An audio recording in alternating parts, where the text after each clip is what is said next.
So he's doubled the size of the government. Wasn't the trouble with much of our previous government size? Look in his eyes, see how he lies. Follow the scent of his enterprise, centralizing national credit and making American credit competitive. If we don't stop it, we aid and abet it. I have to resign. Somebody has to stand up to the South. Someone has to stand up to his mouth. If there's a fire you're trying to douse, you can't put it out from inside the house. I'm in the cabinet. I'm in complicit in watching them grabbing at power and kissing it. Washington isn't going to listen to discipline, dissidents. This is the difference. This kid is out.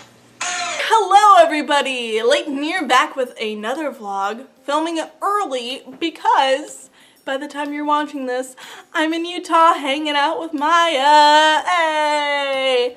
Might take some video while I'm there, you know, just so you guys can know who Maya is and why I'm so excited to hang out with her. It's gonna be a fun time. I'm really excited. So I'm filming this early because I don't want to have to worry about filming and editing it, you know, while I'm getting ready to go.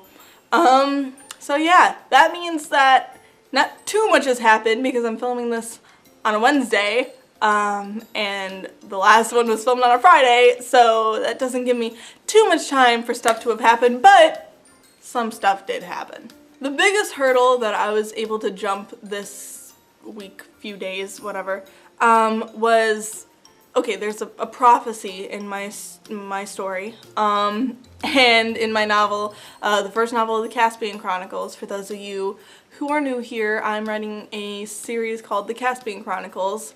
I haven't released the title of the first book yet, but in the first book there is a prophecy because it's fantasy, and I'm not immune to all tropes. I do fall into a couple, though I try to change some up and try to make some things unique, you know, but every once in a while it's good to fall into a trope or two. I mean, that's why they're called tropes, because they work for the genre. Anyway, so I have this prophecy, but the thing is that the prophecy is written in this language that I've created specifically for my book, for the magical peoples in my book. And so that was a struggle because not only is it like a different language, but it has its entirely like own alphabet it's got its own alphabet. That's basically what it is. So I mean, I've already had the stuff done before this week, but you know, I had to make the entire alphabet, which is basically I had to make different symbols to stand in for they don't like represent our alphabet, you know, the Romanized alphabet, ABCD. Instead, they represent sounds, IPA sounds, because I learned about IPA in my accents and dialects class that I had last semester, and I was like, hey, that helps to make a language. So what I did was I took IPA sounds, and then I assigned Romanized letters to those sounds based on, I think it was Czech. I just picked a language that I liked the sound of, and then I took the sounds of Czech, and they have their own language, I mean they have their own alphabet that goes with those sounds. So I assigned the Romanized letters to those. I use those, and then I took my own alphabet and I also assigned them to the IPA sounds. So basically, the way I do it in my book is if it's written down in my made-up alphabet, but if they're speaking it, then I use the Romanized versions, the Romanized alphabet, so that, you know, people know actually what they're saying, how to pronounce it. So that's kind of what I do. And so I had to take, and I have grammar rules too, you know, so it's not like English. I took a lot of grammar rules from a lot of different languages, and I kind of like just took what I liked and kind of what made it easiest for me to create this language, because creating a language is really hard, guys. I mean, I don't suggest it if you don't have patience. If you do, then it's worth it and it's pretty cool, but it's a difficult time. But anyway, so I had to take this prophecy and I wrote out kind of how I wanted it to sound, like what I wanted the wording to be. And then I went in and I created, you know, word translations. So like if the first word in the prophecy was now, I created a word for now. And I used the Romanized letters for that. And then I took them over to this this dictionary that I'm kind of compiling on a separate Word document, and I put it in there, and then I filled in the my alphabet so that it was spelled out like that. So basically, like, I had to do that for the whole entire thing, and then I had to like rearrange some of the wording if it didn't work with how the grammar works for my language, which there's some give and take there because, you know, just like any language, if you were translating a novel from German to English, you know, you're going to use English's grammar rules. And, you know, there's some words in German that could have a few different translations in English, and that's kind of the way it is. With my language, I have certain words that could mean multiple things in English, and that's kind of sort of the point too, is depending on how you would translate it, it would have different meanings, and I kind of want there to be some ambiguity to what the prophecy really means, you know.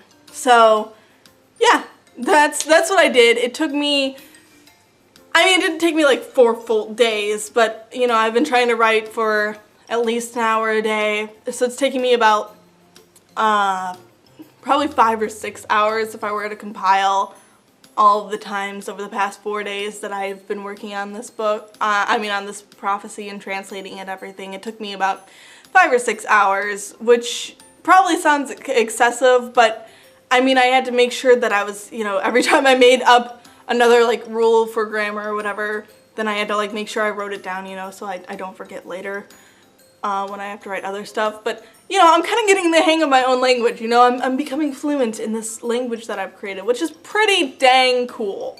You know, to create a language and for it to be comprehensive enough where you can kind of become fluent in it and like you recognize the letters of the alphabet for like what sounds they stand for and everything. So it's pretty cool. I'm pretty excited. I don't know if it'll ever be a language that other people could speak, because that would require me to make like a full dictionary, and I just don't know if I have the patience or the willpower to do that, but we'll see. I guess it depends on, you know, how well the book does in general, how well the series does. And if people want me to make one, because I'm not just going to make one for my own health, you know, if people want it, then maybe, but that's still like a hard maybe. So aside from the language thing, other things I've done, I've been keeping up with my bullet journal, which is new because keeping up with things, not my strong suit. Yeah, I even have, I'm going to cover this up, but like I have things like idea vomit for ice skating story, which is a one-off standalone novel that I kind of have ideas for. So like I've been putting down idea vomits, which is basically like, you know, where I can't write the story yet because obviously I'm working on Caspian Chronicles, but I don't want to forget my ideas that I have for it. So just any ideas that I have, any ideas that like I come up with, basic plot points, I write it down there. I have I have a list of all my standalone book ideas, so that I can keep track of those. I have ideas for Cast Chronicles books 1 through 4. Because I mean 2 through 4. Sorry, 2 through 4. Because you know, I'm trying to. If I come up with like, it's like if I come up with funny quotes or something, or like if I come up with like a good plot idea that I haven't previously had planned, I'll write it down there. And I gave it a 2-page spread because I just have a feeling that I'll be coming up with stuff, especially the closer I get to books 3 and 4, because Book 1, obviously, I have totally planned out. I've written it. I know exactly what happens in it. Book 2, I have pretty, like, well outlined too already. I'm definitely gonna outline it better before I write it. But then books 3 and 4, it's more of like a general idea. I definitely know the direction it's going. I definitely know how the series is gonna end, but you know, specific scenes, you know, specific things that happen. I only have a few like major things planned for those. Big major things in both of them. I'm so excited to write. I'm so excited for people to read. But yeah, so I've been keeping up with my bullet journal, which I wasn't expecting to happen because I have a tendency to quit on things very quickly. Except for books. Writing is like the one thing that I've never quit on, which I think just goes to show that that's what I'm meant to do. Anyway, I've officially given up reading. I mean, maybe not officially, I don't know, but just, I really enjoyed the first Throne of Glass book up until the climax, and then it just kind of flopped for me. But I was giving the second book a chance, and I can't remember the title of it. That's Crown of Midnight, I think. And I was giving Crown of Midnight a chance, but I got like up to halfway through, and it didn't get interesting at all until halfway through. I mean, I was there for like the romance part of it, but even that like kind of leveled out. It plateaued until it got to like this middle part, and then I was like reading past the middle part, and I'm just still am not like impressed by it, and maybe I'll give it one more chance. I don't know. I keep saying that and I don't pick it up, and then another week passes, and I've eventually got to return these books to the library. I'm moving back up to school in like a week, so I don't know what I'm gonna do. I'm disappointed because I need another series that I love series. I like standalones, but I really like a series that I can get into and get really invested in. And honestly, I don't know, I think the last time that happened was the Bloodline series for me, and you know how long ago that was. I need something to really get invested in. I think Rochelle Mead's next Glittering Court novel is out, but the first book didn't interest me, so like I'm stuck. I guess I just gotta write Caspian Chronicles and just enjoy reading my own series, since apparently no other author's gonna give me a series I can get into. I don't know, maybe I should try the Court of Thorn and Roses books. I mean, it's by the same author, but people really seem to like those. But I think, I don't know, but I don't want to like spoil anything for myself if there's any like Throne of Glass spoilers in there, because I think it's a spin-off of Throne of Glass. I don't know how all of this works. I'm just disappointed. I really want a book series to read. If you guys have any series to recommend to me, especially fantasy, I love fantasy, but I'm willing to, you know, read other things. But just give me recommendations, because I need it. And yeah, I think that's where I'm gonna end this video, mostly because I'm looking at the time and I'm like, holy crap, I always think I'm not gonna have anything to talk about, and then I go over my allotted time that I give myself, and then the videos are longer than I mean them to be, and then you guys probably don't even want to watch them. I'm sorry, I just don't know how to shut up. But thank you guys so much for watching this video.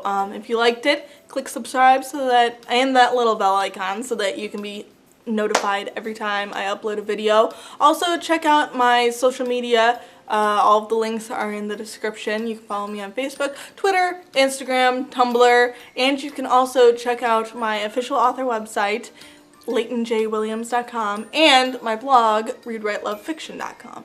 And all that being said, I hope you have a beautiful day, and I'll see you next time. Bye!